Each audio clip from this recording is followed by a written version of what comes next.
दोस्तों नमस्कार, स्वागत है आप सभी का। अगर फिर से चले जानते हैं मध्य प्रदेश की ताजा खबरों को, लेकिन उससे पहले अगर आपने अभी तक इस चैनल को सब्सक्राइब नहीं किया तो सब्सक्राइब कर लें, जिससे कि आपको मध्य प्रदेश की ताजा खबर रोजाना मिलती रहे। सबसे पहली बड़ी खबर, मध्य प्रदेश में पंडित दीनदयाल रसोई योजना के तहत मिलने वाली खाने की थाली अब 5 रुपए में मिलेगी। अब तक यह थाली 10 रुपए में मिला करती थी। पहले कैबिनेट में प्रस्ताव आया था कि इस थाली का नाम मामा की थाली रख दिया जाए। इस प्रस्ताव को मुख्यमंत्री शिवराज सिंह चौहान ने खारिज कर दिया।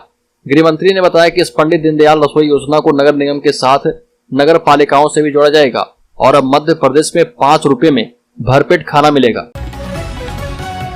बड़ी खबर, यूनिफॉर्म सिविल कोड से शरीयत को चुनौती, मध्य प्रदेश में 30% आबादी होगी प्रभावित। चुनावी साल में एक बार फिर से मध्य प्रदेश में यूनिफॉर्म सिविल कोड का मामला चर्चा में है। प्रधानमंत्री ने खुद ही भोपाल में यूनिफॉर्म सिविल कोड लागू करने की दिशा में खुद को संकल्पित बताया। पीएम के बयान से साफ है कि विधानसभा चुनाव में भाजपा यूसीसी को मुद्दा बना सकती है। अगर प्रदेश में यूसीसी लागू होता है तो 30% आबादी पर इसका असर होगा। इससे पहले भाजपा शासित राज्य उत्तराखंड, गुजरात और असम में इस पर काम भी शुरू कर दिया गया है। बड़ी खबर, पीएम मोदी ने एमपी में सेट कर दिया है चुनावी एजेंडा। प्रधानमंत्री मोदी ने 2024 के लोकसभा चुनाव के साथ ही मध्य प्रदेश सहित 5 राज्यों में 5 महीने बाद होने वाले विधानसभा चुनाव में बीजेपी का एजेंडा सेट कर दिया है। पीएम मोदी ने भोपाल से देश में बीजेपी के 10 लाख बूथ प्रभारियों को संबोधित करने के साथ साथ संवाद किया। पीएम मोदी ने कहा कि पार्टी चुनाव में गांव, गरीब और किसान पर फोकस करेगी। विपक्षी दलों के शासनकाल में हुए भ्रष्टाचार को मुद्दा बनाया जाएगा। बड़ी खबर, कूनो में भिड़े 4 चीते, 1 घायल। बता दें कि श्योपुर कूनो नेशनल पार्क के खुले जंगल में जोड़े में रहने वाले अग्नि बायु और गौरव शौर्य के बीच टेरिटरी फाइट हो गई और चीतों के बीच हुई इस फाइट में अग्नि चीता घायल हुआ।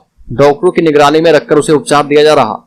बताया जा रहा है कि जंगल में अग्नि और वायु एक साथ रहते हैं। उधर गौरव और शौर्य भी सगे भाई हैं जो हमेशा एक साथ दिखते हैं। नामीबिया चीते गौरव और शौर्य मस्त रहने वाले चीते हैं, लेकिन दक्षिण अफ्रीका से लाए गए अग्नि और वायु ज्यादा तेज तर्रार है। एक बार राज्य के उज्जैन जिले में कांस्टेबल ने छात्रा से रेप किया, फिर डीएनए सैंपल बदला। रेप के आरोपी से बरी हुआ और फिर भाई के सीमन का सैंपल देने के मामले में 5 को सजा मिली। रेप केस में सजा से बचने के लिए एक शातिर दिमाग कांस्टेबल ने ऐसी साजिश रची कि पुलिस और डॉक्टर भी हैरान रह गए। उसने डीएनए के लिए ब्लड के सैंपल दिलवाने के लिए अपने रिश्तेदार को खड़ा कर दिया ताकि डीएनए मैच नहीं हो। डॉक्टर ने उस रिश्तेदार का सैंपल ले भी लिया, फिर अचानक कांस्टेबल और रिश्तेदार की एक चूक से डॉक्टर ने फर्जीवाड़ा पकड़ लिया। बड़ी खबर, घोटाले करने वाले कार्रवाई के डर से एकजुट हो रहे विपक्षी एकजुटता पर सीएम शिवराज बोले, एक भी भ्रष्टाचारी नहीं बचेगा। ये मोदी और भाजपा का संकल्प है। सीएम ने कहा कि अलग अलग विरोधाभासी लोग एक दूसरे के कट्टर वैचारिक दुश्मन आजकल गलवैया क्यों डाल रहे हैं, क्योंकि उनको जेल दिखाई दे रहा।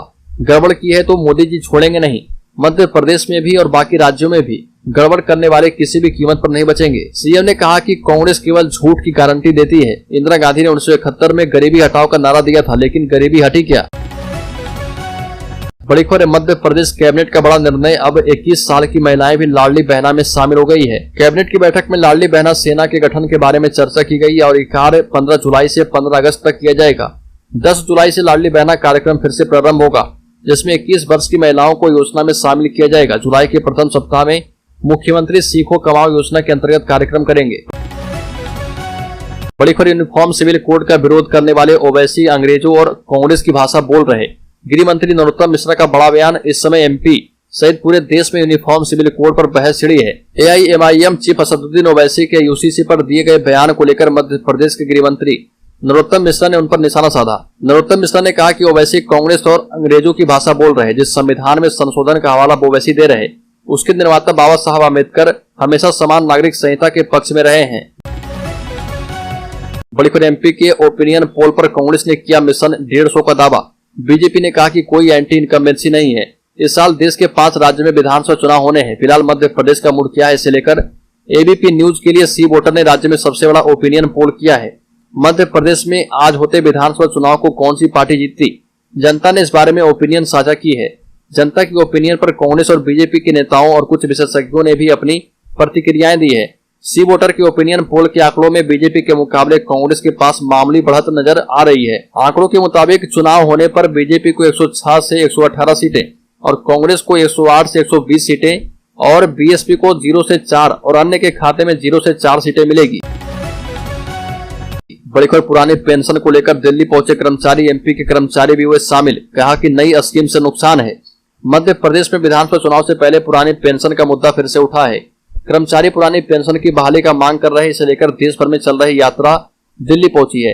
National movement for old pension scheme संगठन के अध्यक्ष विजय कुमार बंधु और उनके एनपीएस निजीकरण भारत छोड़ो यात्रा के साथियों ने 1 जून को चंपारण बिहार से यात्रा शुरू की थी। यह यात्रा बिहार, उत्तर प्रदेश, मध्य प्रदेश, महाराष्ट्र होते हुए दिल्ली पहुंच गई है।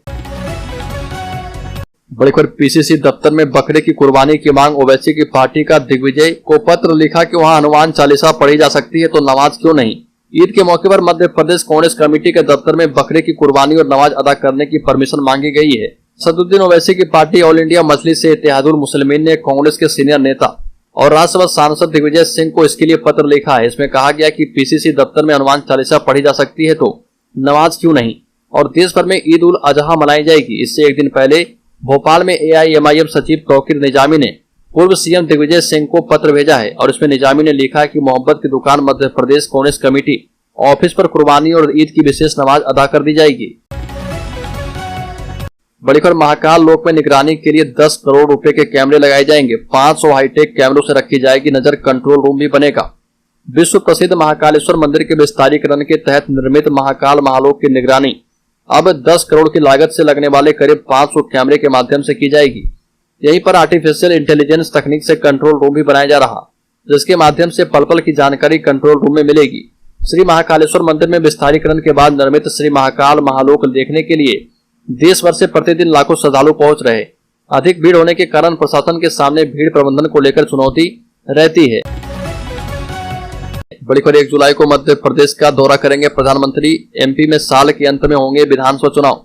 राजस्थान के दौरे के बाद अब पीएम मोदी मध्य प्रदेश का दौरा करने जा रहे हैं। प्रधानमंत्री मोदी अब 1 जुलाई को शहडोल दौरे पर जाएंगे। उनके दौरे की नई तारीख तय हो गई है। जानकारी के मुताबिक मोदी 1 जुलाई को दोपहर 3 बजे शहडोल जिले के पकरिया और लालपुर में होने वाले कार्यक्रम में शामिल होंगे। इसको लेकर सीएम शिवराज सिंह चौहान ने ट्वीट करके जानकारी दी है। मीडिया रिपोर्ट्स की माने तो पीएम मोदी पहले 27 जून को शहडोल जिले के इन कार्यक्रम में शामिल होने वाले थे, लेकिन मौसम विभाग की ओर से जारी भारी बारिश के अलर्ट को देखते हुए उनका दौरा निरस्त कर दिया गया था। बड़ी खबर, इंदौर में कथावाचक के खिलाफ सोशल मीडिया पर अश्लील टिप्पणी करने के साथ ही फोटो और रील अपलोड करने का मामला सामने आया है। इंदौर से कथावाचक का सोशल मीडिया मैनेज करने वाले प्रभारी ने क्राइम ब्रांच के साथ गांधीनगर पुलिस को शिकायत की है। मामले में केस दर्ज कर लिया गया है। मामले में अन्य जगहों पर भी कथावाचक के अनुयायियों ने पुलिस को ज्ञापन देकर कार्रवाई की मांग की है। गांधीनगर पुलिस ने कथावाचक कमल किशोर नागर के नाम से फर्जी प्रोफाइल आईडी संचालित कर फेसबुक स्टोरी पर अश्लील वीडियो एवं फोटो डालने का मामला दर्ज किया है।